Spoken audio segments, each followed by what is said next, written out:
I never imagined my background as a Navy SEAL would matter in a sleepy suburban cul-de-sac. Yet one afternoon, everything I'd left behind came roaring back.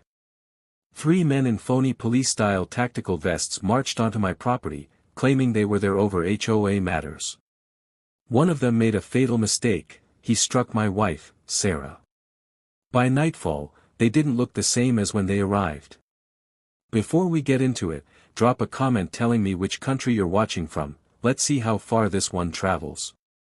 It all began that morning when Sarah stepped outside to water the plants.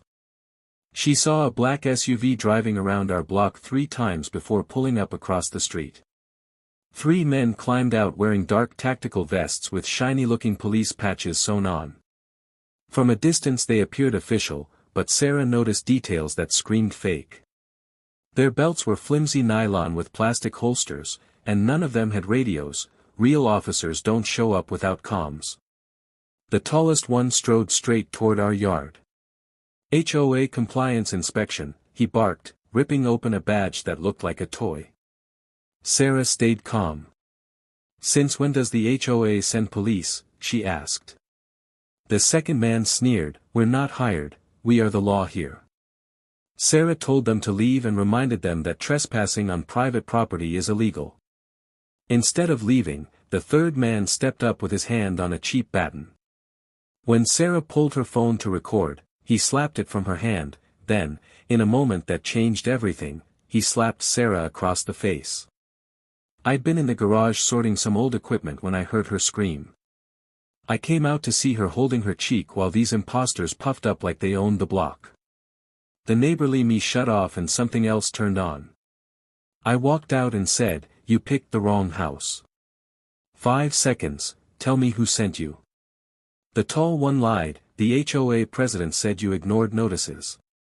We're here to enforce. He tried to intimidate me, but I'd stared down worse than suburban posers. I told Sarah to go inside and lock the door. She did without protest. She knew I was about to handle it. I stepped forward, low voice, touch my wife again and you won't be walking away. Their laugh died when I asked for ID. They refused. Real officers must identify themselves when acting in an official capacity. Their refusal made one thing clear, they were impersonators, and that's a federal crime. In broad daylight, in front of half the neighborhood, I decided I wasn't going to let them get away with it.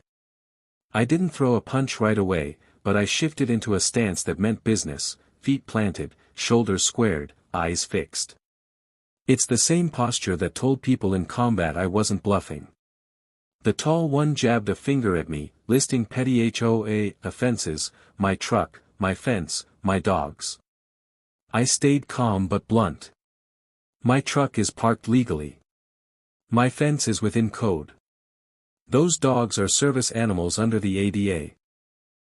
You're trespassing and impersonating officers, that's serious. The shortest of the 3 tried to save face and threatened to cuff me. He fumbled with Velcro toy cuffs that wouldn't hold anyone. That was the last straw. I moved fast, with my left hand I twisted his wrist until the flimsy cuffs dropped, and with my right elbow I landed a precise strike to his jaw. He went down hard. The second man swung a baton, I sidestepped, grabbed his arm, and used his momentum to flip him onto the pavement. The street fell quiet as neighbors gathered. The leader shouted, "You're assaulting officers." I stepped in close so he could feel every bit of resolve. "No, you're criminals who assaulted my wife." Big difference. Sarah reappeared at the doorway, phone up and rolling.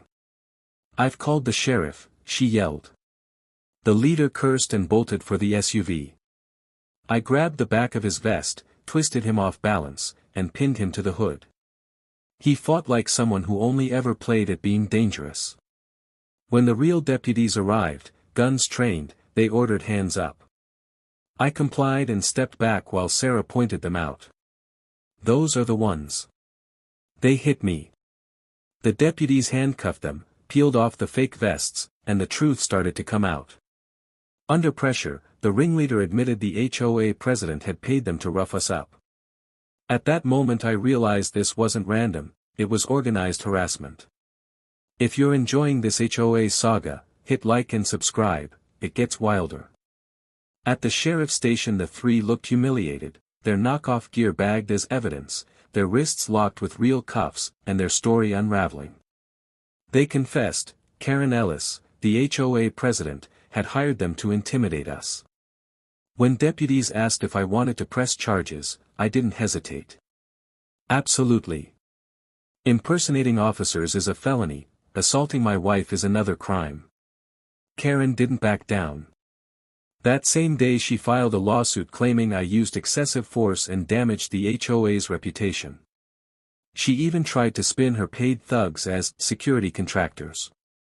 My lawyer read the filings and called it a gift, with video evidence, this would be easy to dismantle. Court came quickly. Karen sat smug in a blazer, I sat with Sarah, steady and ready. The judge let the HOA present first, but their case collapsed when Sarah's video was played, the slap, the fake badges, my warnings, the takedowns, everything captured clearly. The judge was unimpressed. He dismissed her suit and sanctioned her for abusing the legal system. We filed a counterclaim, conspiracy to commit assault, intentional infliction of emotional distress, and HOA harassment. Karen went pale as the reality set in, her campaign of intimidation was falling apart. The HOA board members left without defending her. The three impostors faced multiple felony charges and were held without bail. Afterward, the sheriff came over and said, "Good thing you reacted the way you did. You saved your wife from something much worse." I held Sarah close. Karen thought fear and hired muscle would make us comply. Instead she lost everything she'd built on bullying and lies.